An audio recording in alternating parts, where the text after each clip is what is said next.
Hello friends, welcome back to my YouTube channel. ಎಲ್ರಿಗೂ ನಮಸ್ಕಾರ. Sagar FF ಚಾನಲ್ಗೆ ಸ್ವಾಗತ. ಇವತ್ತಿನ ಒಂದು ವಿಡಿಯೋದಲ್ಲಿ ನಾನು ಚಪಾತಿ, ದೋಸೆ, ಮುದ್ದೆ ಸೈಡ್ಗೆ ತಿನ್ನೋದಕ್ಕೆ ನಾವು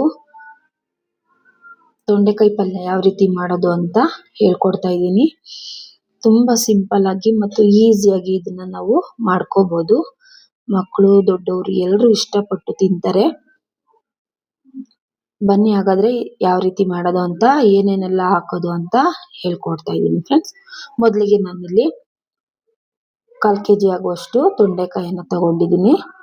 ನಾನು ಅದನ್ನ ನೀಟಾಗಿ ವಾಶ್ ಮಾಡಿ ಕಟ್ ಮಾಡಿ ಸಣ್ಣದಾಗಿ ನೋಡಿ ಈ ರೀತಿ ಹೆಚ್ಚಿಟ್ಕೊಂಡಿದ್ದೀನಿ ಫ್ರೆಂಡ್ಸ್.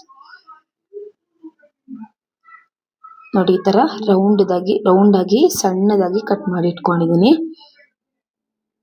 ಈಗ ಕಡಲೆಬೇಳೆ, ಕಡಲೆ ಬೀಜ, ಮೆಣಸಿನಕಾಯಿ 4, ಬೆಳ್ಳುಳ್ಳಿ ಮತ್ತೆ ಕರಿಬೇವು, ಅರಿಶಿಣ,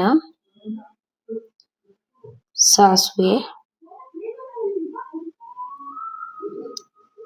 ಚಿಲ್ಲಿ ಪೌಡ್ರು, ಸಣ್ಣದಾಗಿ ಹೆಚ್ಚಿಟ್ಕೊಂಡಂತಹ ಈರುಳ್ಳಿ ಮತ್ತೆ ಟೊಮೆಟೊನು ಸಹ ಸಣ್ಣದಾಗಿ ಹೆಚ್ಚಿಟ್ಕೊಂಡಿದ್ದೀನಿ. ಒಗ್ಗರಣೆಗೆ ಸ್ವಲ್ಪ ಜೀರಿಗೆಯನ್ನು ತಗೊಂಡಿದ್ದೀನಿ ಮತ್ತೆ ರುಚಿಗೆ ತಕ್ಕಷ್ಟು ಉಪ್ಪನ್ನ ತಗೊಂಡಿದ್ದೀನಿ ಫ್ರೆಂಡ್ಸ್. ಬನ್ನಿ ಮೊದಲಿಗೆ ನಾವು ಸ್ಟವ್ ಮೇಲೆ ಬಾಂಡ್ಲಿ ಇಟ್ಟು ಸ್ವಲ್ಪ ಎಣ್ಣೆ ಹಾಕೊಂಡು, ಇದು ತೊಂಡೆಕಾಯಿ ಪಲ್ಯಕ್ಕೆ ನಾವು ಪುಡಿ ಹಾಕ್ತಿವಲ್ವಾ, ಅದಕ್ಕೆ ಯಾವ ರೀತಿ ಮಾಡೋದು ಅಂತ ಹೇಳ್ಕೊಡ್ತಾ ಇದ್ದೀನಿ. ಕಡಲೆ ಬೀಜ ಮತ್ತೆ ಕಡಲೆಬೇಳೆ ಇದನ್ನ ಹಾಕೊಂಡು ನಾವು 2 ನಿಮಿಷ ಲೋ ಫ್ಲೇಮಲ್ಲಿ ನಾವು ಇದನ್ನ ಫ್ರೈ ಮಾಡ್ಕೋಬೇಕಾಗುತ್ತೆ. ಕೆಲವ್ರು ಏನ್ ಮಾಡ್ತಾರೆ ಅಂದ್ರೆ ಎಣ್ಣೆ ಹಾಕ್ತೀನಿ ಅದೇ ರೀತಿ ಹಾಗೆ ಫ್ರೈ ಮಾಡ್ಕೊಳ್ತಾರೆ. ಎಣ್ಣೆ ಹಾಕೋದ್ರಿಂದ ಚೆನ್ನಾಗಿ ಟೇಸ್ಟ್ ಚೆನ್ನಾಗಿ ಬರುತ್ತೆ. ಈಗ ನಾನು ಅದಕ್ಕೆ ಬೆಳ್ಳುಳ್ಳಿ ಮತ್ತೆ ಮೆಣಸಿನಕಾಯಿಯನ್ನು ಸಹ ಹಾಕೊಂಡು ಚೆನ್ನಾಗಿ ಫ್ರೈ ಮಾಡ್ಕೊಂಡು,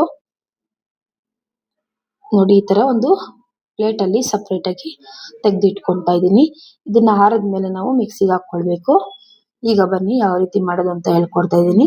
ಸ್ಟವ್ ಮೇಲೆ ಬೇರೆ ಬಾಣಲಿ ಇಟ್ಟು ಅದಕ್ಕೆ ಎಣ್ಣೆಯನ್ನು ಹಾಕೊಂಡು, ಎಣ್ಣೆ ಕಾದ ನಂತರ ಸಾಸಿವೆಯನ್ನು ಸಹ ಹಾಕಿ ಮತ್ತೆ 1 ಸ್ಪೂನ್ ಅಷ್ಟು ಜೀರಿಗೆಯನ್ನು ಹಾಕೊಳ್ತಾ ಇದ್ದೀನಿ. ಅದು ಸಿಡಿದ ನಂತರ ನಾವು ಕರಿಬೇವಿನ ಸೊಪ್ಪನ್ನು ಹಾಕೋಬೇಕು. ಮತ್ತೆ ಸಣ್ಣದಾಗಿ ಹೆಚ್ಚಿಟ್ಕೊಂಡಂತಹ ಈರುಳ್ಳಿನೂ ಸಹ ಹಾಕಿ ಅದನ್ನ ಫ್ರೈ ಮಾಡೋವರೆಗೂ ನಾವು ಚೆನ್ನಾಗಿ ಫ್ರೈ ಮಾಡ್ಕೋಬೇಕು. ಈಗ ಈರುಳ್ಳಿ ಫ್ರೈ ಆಗಿದ ತಕ್ಷಣ ನಾವು ಇದಕ್ಕೆ ಸಣ್ಣದಾಗಿ ಹೆಚ್ಚಿಟ್ಕೊಂಡಂತಹ ಟೊಮೆಟೊವನ್ನು ಹಾಕಿ ಸ್ವಲ್ಪ ಉಪ್ಪನ್ನು ಹಾಕಿ ನಾವು ಟೊಮೆಟೊ ಬೇಯೋವರೆಗೂ ಫ್ರೈ ಮಾಡ್ಕೋಬೇಕು ಎಣ್ಣೆಯಲ್ಲಿ. ಉಪ್ಪನ್ನು ಹಾಕೋದ್ರಿಂದ ಟೊಮೆಟೊ ಬೇಗ ಬೇಯುತ್ತೆ, ಅದಕ್ಕೋಸ್ಕರ. ನೋಡಿ ಈಗ ಟೊಮೆಟೊ ಬೆಂದಿದೆ. ನಾವು ಮೊದಲೇ ರೆಡಿ ಮಾಡಿ ಇಟ್ಕೊಂಡಂತಹ ತೊಂಡೆಕಾಯಿಯನ್ನು ಹಾಕೊಳ್ತಾ ಇದ್ದೀನಿ.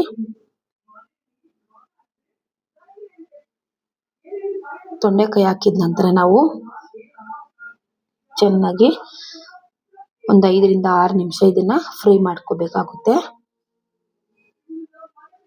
ನೋಡಿ ಈ ರೀತಿ ನಾವು ಎಣ್ಣೆಯಲ್ಲೇ ಸ್ವಲ್ಪ ಫ್ರೈ ಮಾಡ್ಕೋಬೇಕು.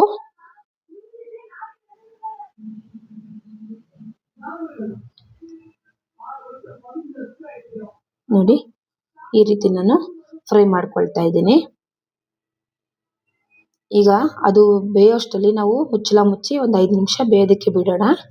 ಈಗ ಅಷ್ಟರೊಳಗಡೆ ಕಡಲೆ ಬೀಜ ಎಲ್ಲ ತಣ್ಣಗಾಗಿದೆ. ಈಗ ಇದಕ್ಕೆ ಮಿಕ್ಸಿ ಜಾರ್ ಒಳಗಡೆ ಹಾಕೊಂಡು ಇದನ್ನ ಪುಡಿ ಮಾಡ್ಕೋಬೇಕು.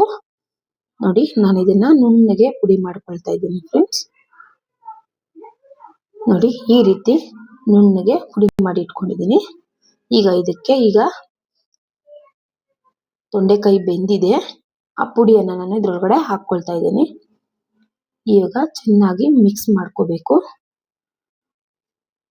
ತೊಂಡೆಕಾಯಿ ಎಲ್ಲ ಮಸಾಲೆ ಹಿಡ್ಕೊಳ್ಳೋ ರೀತಿ ನಾವು ಇದನ್ನ ಫ್ರೈ ಮಾಡ್ಕೋಬೇಕಾಗುತ್ತೆ. ನೀಟಾಗಿ ನಾವು ಮಿಕ್ಸ್ ಮಾಡ್ಕೊಳ್ಳೋಣ. 5 ರಿಂದ 6 ನಿಮಿಷ ಇದನ್ನ ಫ್ರೈ ಮಾಡ್ಕೊಳ್ಳೋಣ ಫ್ರೆಂಡ್ಸ್. ಈಗ ಇದಕ್ಕೆ ಉಪ್ಪನ್ನು ಹಾಕೊಳ್ತಾ ಇದ್ದೀನಿ ಮತ್ತೆ ಅರಿಶಿಣ 1 tea spoon, chilli powder 1.5 tea spoon ಅಷ್ಟು ಚಿಲ್ಲಿ ಪೌಡ್ರನ್ನು ಹಾಕೊಳ್ತಾ ಇದ್ದೀನಿ. ನೀವು ನೋಡ್ಕೊಳ್ಳಿ, ಖಾರ ಬೇಕು ಅಂದ್ರೆ ಇನ್ನು ಸ್ವಲ್ಪ ಹಾಕ್ಕೋಬಹುದು. ಈಗ ಚೆನ್ನಾಗಿ ಮಿಕ್ಸ್ ಮಾಡ್ಕೊಳ್ಳೋಣ. ಮಿಕ್ಸ್ ಮಾಡಿದ ನಂತರ ನಾವು ಇದನ್ನ ಫ್ರೈ ಮಾಡ್ಕೋಬೇಕು.